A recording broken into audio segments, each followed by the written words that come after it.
संस्कारी बेटी। शालिनी की उम्र लगभग 28 साल की हो चुकी थी, लेकिन अभी तक उसकी शादी नहीं हुई थी।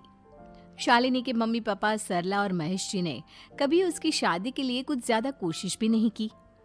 शाली मन ही मन चाहती थी कि दूसरी सहेलियों की तरह उसका भी घर बस जाए, लेकिन वो अपने मम्मी पापा से ये बात कहती भी तो कैसे कहती।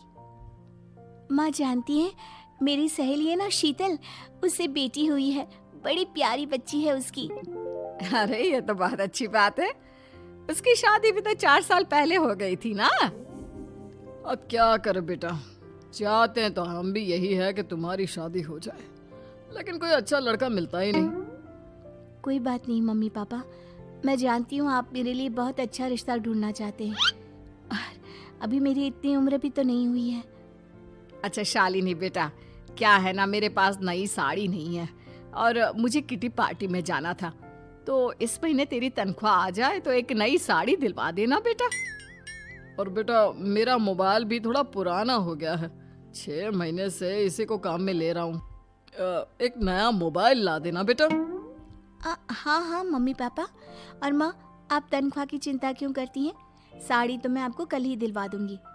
और रही बात आपकी मोबाइल की, तो मैं आज शाम को ही ऑफिस से लौटते वक्त ले आऊंगी। अरे भगवान सबको तुम्हारे जैसी बेटी दे, कितना ध्यान रखती है अपने मम्मी पापा का। पापा, आज आप दुकान नहीं जा रहे हैं क्या? वो क्या है ना बेटा, मेरे सर में जरा दर्द हो रहा है, इसलिए आज दुकान जाने का मन नहीं है।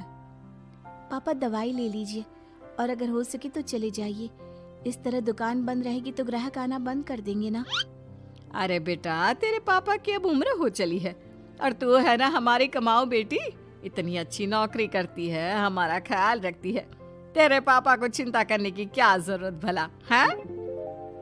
ठीक है पापा, आप अपना ध्यान रखिए, मैं ऑफिस से लौटते वक्त आपका फोन ले आऊंगी। और माँ, आपकी साड़ी हम कल लेकर आएंगी। शालिनी के जाने के बाद क्या करे, शालिनी के लिए सच में कोई लड़का ढूंढकर उसकी शादी करवानी है क्या? अरे पागल हो गई हो क्या? वो शादी करके इस घर से चली गई तो हमारे खाने के लिए पैसे कहाँ से आएंगे? जानती हूँ वैसे भी आपको ना दुकान पर जाने में, काम करने में आलस आता है, अच्छे से पहचानती हूँ आपको। हाँ तो क्या हुआ, बेटी नौकरी करती है, जब बच्चे माँ बाप की कमाई पर मजाक कर सकते हैं, तो क्या माँ बाप बच्चों की कमाई पर थोड़े दिन चैन से जी नहीं सकते? अरे वो तो हम जी रहे हैं ना, देखा ना हमारी बेटी एक ही बार में हमें मोबाइल और साड़ी दिलाने के लिए कैसे फट से तैयार हो गई। एक दिन सरला की एक पड़ोसन अपने भतीजी का रिश्ता लेकर सरला के घर आती है। सरला बहन, ये मेरा भतीजा है प्रशांत, इसके लिए रिश्ता ढूंढ रही थी बहुत दिन से। अचानक से तुम्हारी बेटी का ख्याल आया, इतनी सुंदर और अच्छी नौकरी वाली लड़की है, मुझे तो बहुत पसंद है। अरे तुम्हारे पसंद करने से क्या होता है, मेरी बेटी को भी तो तुम्हारा भतीजा पसंद आना चाहिए ना। हाँ, ऐसे थोड़ी ना कि तुम्हें हमारी लड़की पसंद आ गई और हमने रिश्ता कर दिया। मेरा भतीजा बहुत बड़ी कंपनी में जॉब करता है।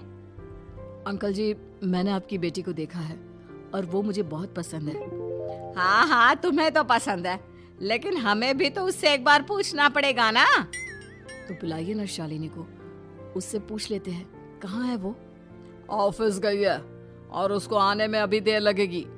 लेकिन तभी शालिनी ऑफिस से आ गई। ये लीजिए, शालिनी भी आ गई।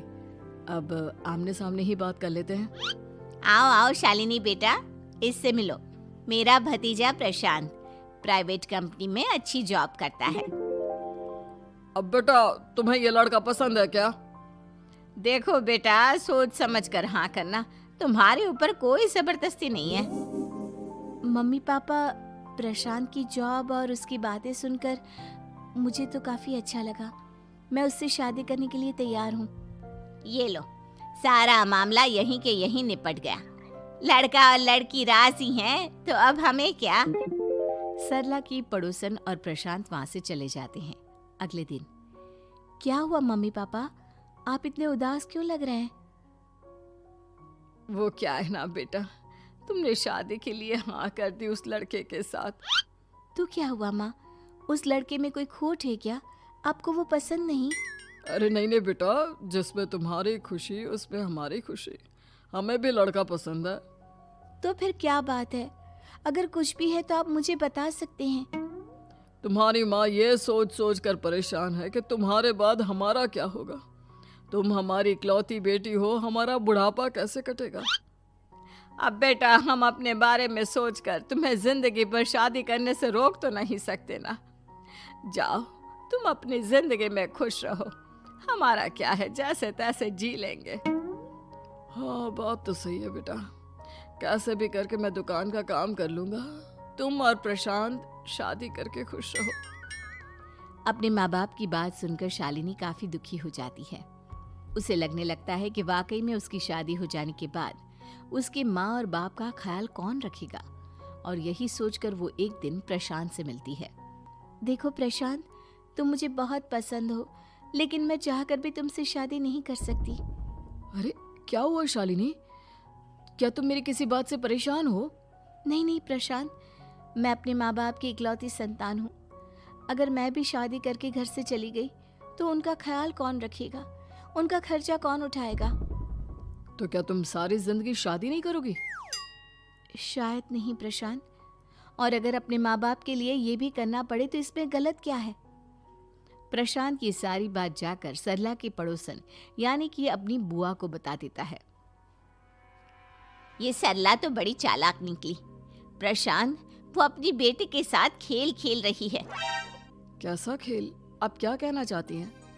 अरे शालिनी बहुत सीधी और संस्कारी लड़की है, लेकिन ये सरला और महेश एक नंबर के चालाक। बुआ जी, आपकी बात सही है, लेकिन अपनी बेटी के साथ भला कोई क्यों चालाकी करेगा? वो तो मैं तुझे कल बताऊंगी। तो कल सुबह मेरे साथ शालिनी के घर चलना। और फिर अगले दिन। क्या हुआ सरला बहन, तुम्हारी बेटी ने तो शादी के लिए मना कर दिया। अब पता नहीं बहन जी क्यों मना कर दिया। हम तो चाहते थे कि बेटी की शादी धूमधाम से करें। हमारी तो बहुत इच्छा थी कि शालिनी की शादी प्रशांत के साथ हो जाए, लेकिन अब क्या करें, वही नहीं चाहती। आंटी जी, शादी के बाद मुझे अपने माँ बाप की बहुत चिंता रहेगी। उनका ख्याल कौन रखेगा, और इसलिए मैं प्रशांत तो क्या किसी से भी शादी नहीं करना चाहती। अंधी हो गई हो क्या माँ बाप के प्यार में? पहले जरा अपने माँ बाप से सच तो पूछ लो। कैसा सच? यही सच शालिनी, कि ये तुम्हारे सगे माँ बाप नहीं है और तुम इनके लिए सिर्फ पैसे कमाने का एक जरिया हो। अरे अरे, ये तुम क्या कह रही हो? सच ही तो कह रही हूँ भाई साहब। अब सीधे सीधे अपनी बेटी को अपनी सच्चाई बताओगे या फिर मैं कोई दूसरा तरीका निकालूं? हमें माफ कर दो शालिनी। वो क्या है ना, हमारी कोई औलाद नहीं थी और जब तुम छोटी थी तो हमने तुम्हें गोद ले लिया था। तो इस नाते तो मैं आपकी बेटी ही हुई ना। लेकिन तुम्हें गोद लेने का हमारा सिर्फ एक ही मकसद था कि बड़ी होकर तुम नौकरी करो और हमारे लिए पैसे कमाओ, क्योंकि तुम्हारे पापा को काम करने में बहुत आलस आता है। और ये सच है कि हम ही नहीं चाहते थे कि तुम्हारी कभी भी शादी हो।